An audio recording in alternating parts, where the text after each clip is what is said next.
Morning uli mga guys, ito. Nagawa naman ako ito. Kinabit ko ng tiles pang-apat na CR na ito, tinatiles ko.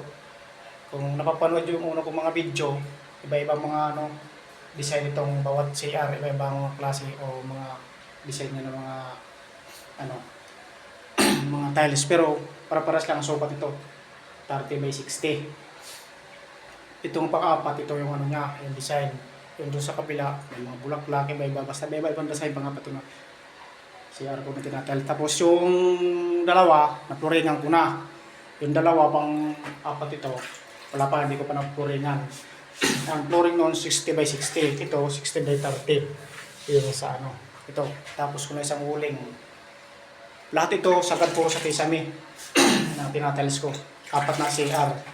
Tapos isa pang CR doon sa third floor ay sa doon sa first floor na isang CR na lang sa katulong tatalis ko.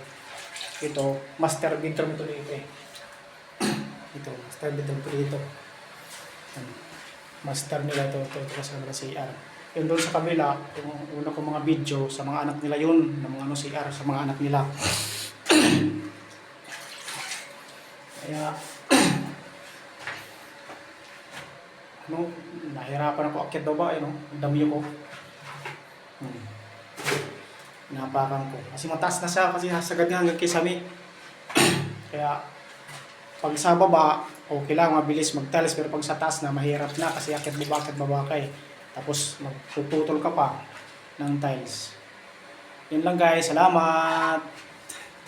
God bless you all.